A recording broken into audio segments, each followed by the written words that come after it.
Summary of How to Stop Worrying and Start Living by Dale Carnegie. Introduction. Dale Carnegie's How to Stop Worrying and Start Living, first published in 1948, stands as a renowned self-help classic.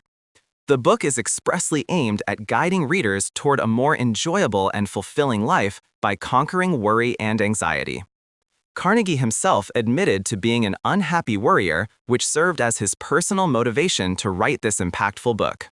This classic text presents a practical, step-by-step approach designed for mitigating and ultimately eliminating worry. It heavily emphasizes action-oriented strategies coupled with a crucial shift in mindset.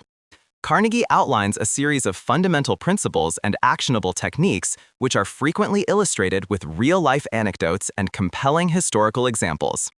The book's style is notably accessible, direct, and engaging, utilizing a narrative approach rich with case studies, personal testimonials, and clear, concise language that avoids academic jargon.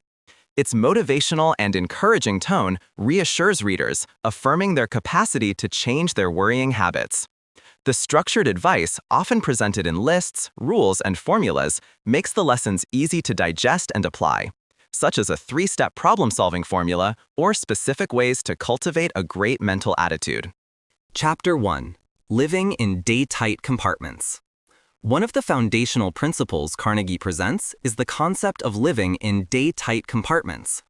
This core idea encourages individuals to focus solely on the present day, effectively shutting off concerns about the past and anxieties about the future. The emphasis here is on embracing the moment and dealing with one day's challenges at a time. By concentrating energy entirely on the immediate present, the psychological burden of future uncertainty is addressed, helping to alleviate anxieties stemming from past regrets or anticipated uncertainties. The profound impact of one's thoughts and actions on emotional well-being is a central theme here, with the book advocating for a present-moment focus that underpins the importance of dedicating all attention and effort to what can be controlled right now.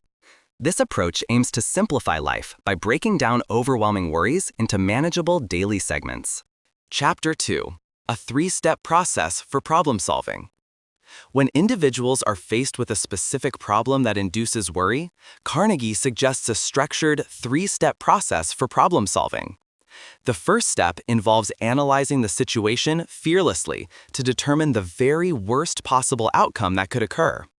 This requires confronting anxieties directly rather than avoiding them. The second step then requires mentally accepting that worst outcome, if it were indeed to happen. This acceptance is not resignation, but a psychological preparation that can often diminish the overwhelming fear associated with the unknown worst-case scenario. Finally, the third step is to calmly proceed to improve upon the accepted worst-case scenario. This systematic approach transforms an amorphous worry into a concrete problem with actionable steps, moving from fear and indecision towards a more constructive engagement with the challenge. This method aligns with the book's broader advocacy for action over inaction, identifying indecision and analysis paralysis as major sources of worry. Chapter 3. Breaking the Worry Habit. Carnegie provides a series of actionable strategies specifically designed to break the ingrained habit of worrying. One key strategy is to keep busy, thereby crowding out anxious thoughts. By filling one's mind with constructive activities and tasks, there is less mental space available for worry to take hold. Another piece of advice is to avoid fretting over trifles, recognizing that many worries stem from minor issues that do not warrant significant emotional investment. The book also suggests using the law of averages to assess the actual likelihood of worries manifesting. Often, our fears are disproportionate to the statistical probability of them occurring. Furthermore, Carnegie advocates for cooperating with the inevitable, understanding that some circumstances are beyond our control, and acceptance is a healthier response than resistance. Finally, he advises readers to put stop-loss orders on worries, which involves deciding precisely how much attention and mental energy a particular concern deserves before moving on. These strategies collectively promote active management of one's mental landscape, transforming passive worrying into active problem-solving and realistic assessment. Chapter 4. Cultivating a Positive Mental Attitude. A significant portion of Carnegie's advice focuses on the critical role of cultivating a positive mental attitude to counteract worry. He advocates for actively filling one's mind with constructive thoughts, recognizing that our life is largely what our thoughts make it. The book suggests refraining from seeking revenge, as such thoughts only perpetuate negative cycles and consume mental energy. Instead, a more constructive approach involves anticipating ingratitude rather than being disappointed by it, which helps manage expectations in relationships and interactions. Counting blessings is presented as a powerful practice for shifting perspective towards gratitude and away from perceived deficiencies. Furthermore, Carnegie encourages readers to embrace one's individuality, accepting oneself for who they are rather than worrying about external validation or comparison. He also emphasizes the transformative power of changing misfortunes into advantages, viewing challenges as opportunities for growth and learning. This profound emphasis on shifting one's perspective is a recurring theme, highlighting the power of focused gratitude, acceptance, and positive thinking in overcoming anxiety. Chapter 5: Preventing Fatigue and Worry Through Good Work Habits. Carnegie connects worry directly to fatigue, arguing that developing good work habits can prevent both. He offers practical advice aimed at streamlining work processes and reducing mental strain. This includes clearing one's desk of distractions, creating an organized physical environment that supports clear thinking. Prioritizing tasks is another crucial element, ensuring that energy is expended on the most important activities rather than being dissipated by less significant ones. The book stresses the importance of making decisions promptly once facts are available, avoiding procrastination and the prolonged agony of indecision. Furthermore, Carnegie advises learning to organize, delegate, and supervise effectively, which can lighten one's personal load and reduce stress.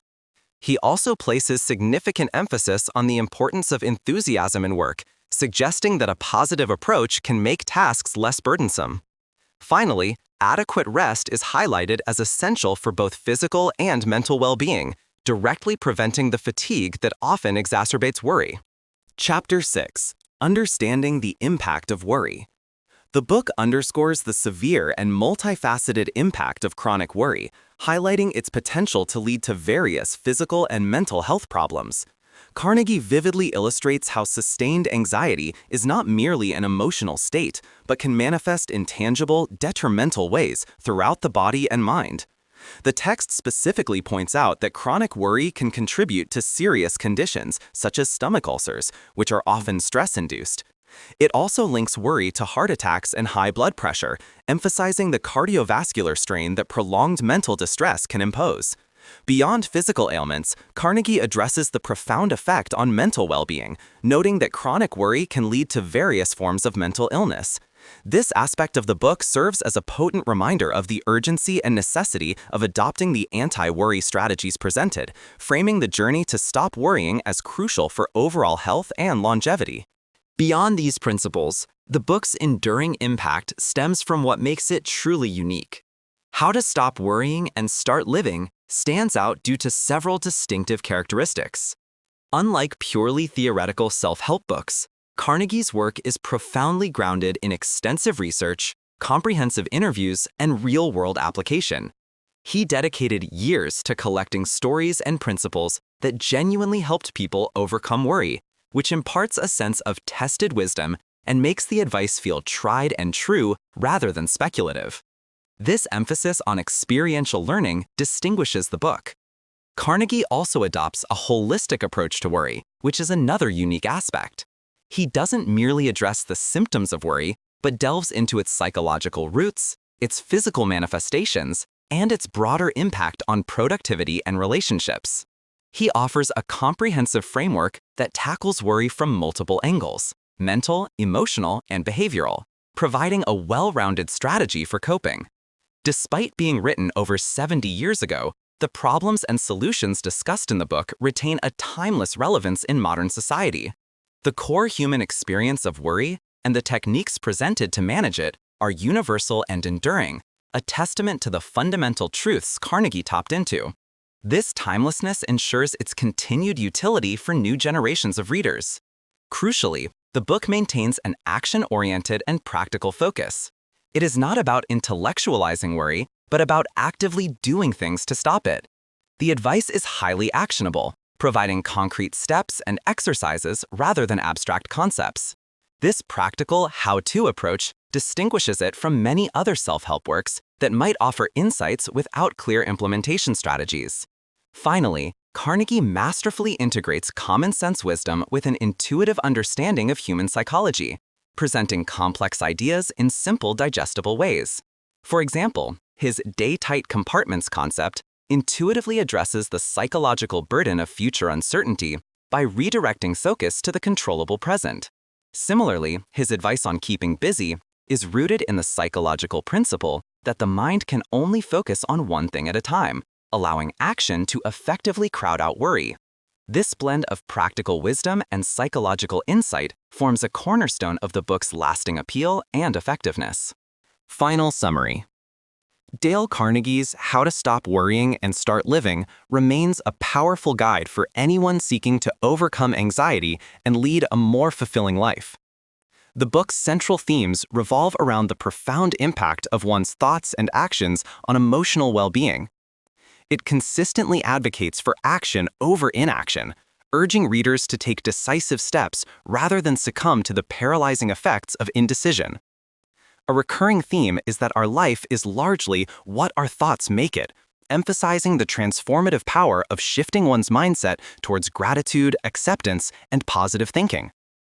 The concept of living in day-tight compartments underpins the importance of concentrating all energy on the immediate present to alleviate anxieties about past regrets or future uncertainties.